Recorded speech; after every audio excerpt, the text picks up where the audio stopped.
Okay guys, our next project. You've seen it.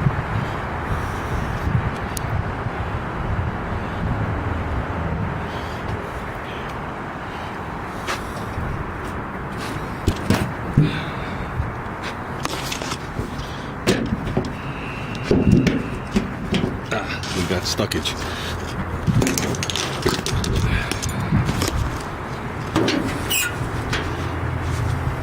Can't see nothing. Let's take this out.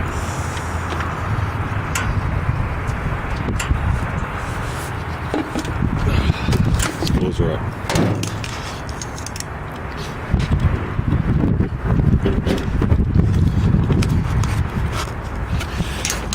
We have to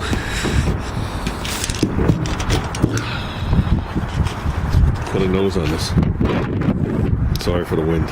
We have to do 2 fenders, a bumper, a hood, fix the radiator support, put a hood latch in, and a rear bumper. No paint. And then they're sending it out to get painted. I'll show you what's wrong with it.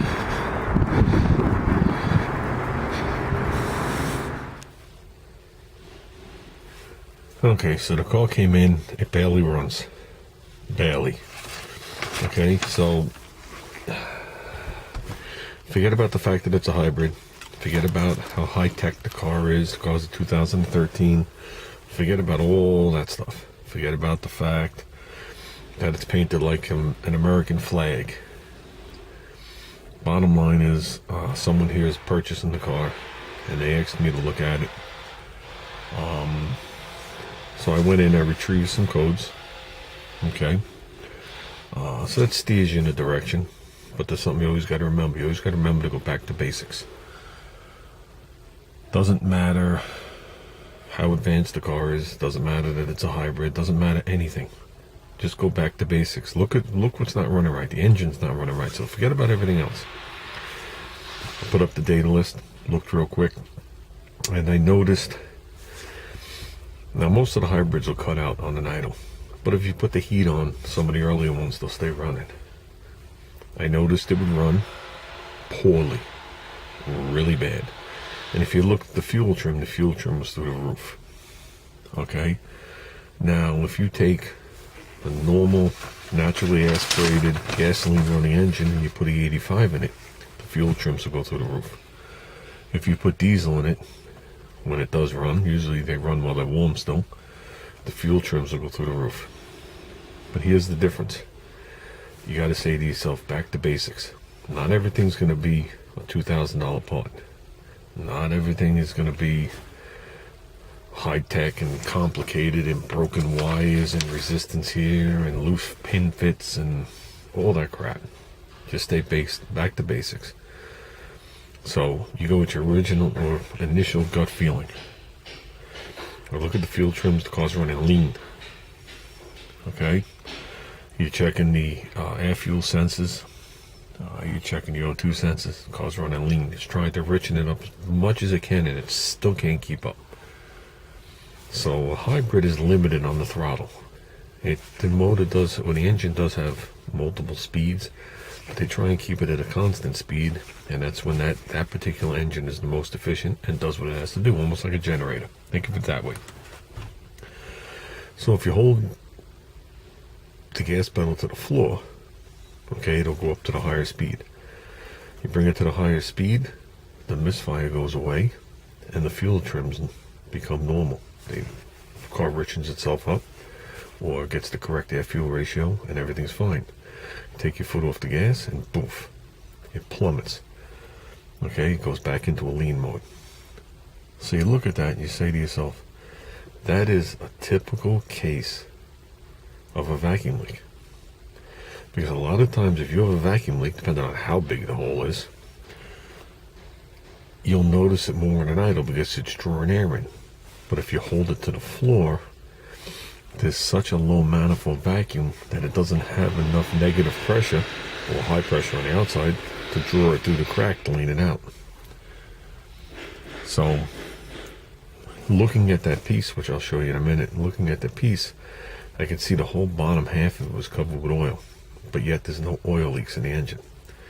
But the way these engines run with the PVC system and the way the breather operates the bottom of the intake, okay, you knew something was up because it always dumps oil in there. It's inherent to these engines that the bottoms of the intakes fill up with oil. Okay, it causes problems, but whatever. So I said to myself, the oil has to be coming through the intake.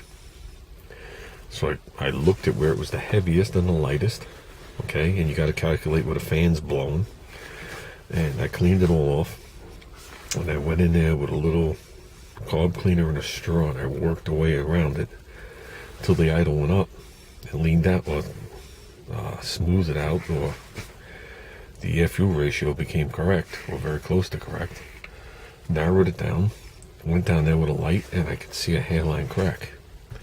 So I figured, let's pull this intake off. I'll clean it up, I'll V-groove it. It looked to be about 1.5 inches long, jagged. And I would throw some JB Weld on for him. Now this isn't for a customer, this is for somebody I know. Okay? Obviously the right procedure is always to replace the intake. So I pulled the intake off. Lo and behold, the back of it is split wide open, and you could see where this thing took an impact from the accident. From what I'm told now, they've been driving this with a broken intake for 85,000 miles. So, needless to say, it's beyond JB Weld. Well, nothing's beyond JB Weld. Cost effectively, it's beyond JB Weld. You could coat anything with JB Weld and cure it. So at this point, a new intake manifold is coming for the car. And we'll have this car up and running tomorrow. But I just want to show you the intake manifold and always go back to basics. See what's missing. Air, fuel, compression. You need a fuel ratio. And you can figure anything out. Keep the electronics out of it until you have to drag it in. So the codes are just a guide. Nothing here tells you what's wrong with the car. It's just a guide. Lean, misfire.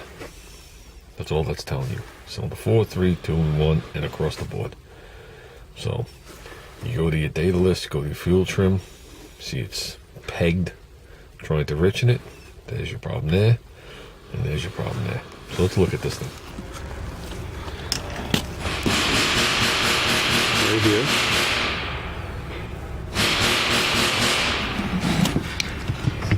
Sits like this. That's where the throttle body goes.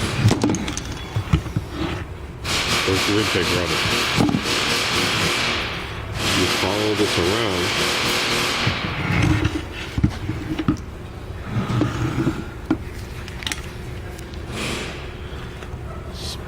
Split wide open. Split wide open here. Split wide open here. Seam is split. And the crack goes, and goes. And somewhere it walks around the front under the grease.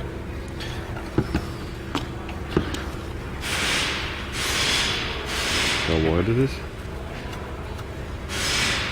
Wide?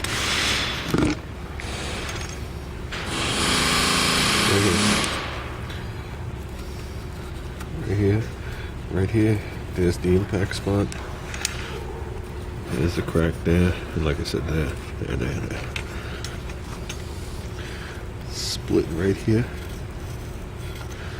Cracked around. Split. Right there it's split. There's where it's cracked. Right to there. So there's the oil thing that's been coming out of this thing for 85,000 miles.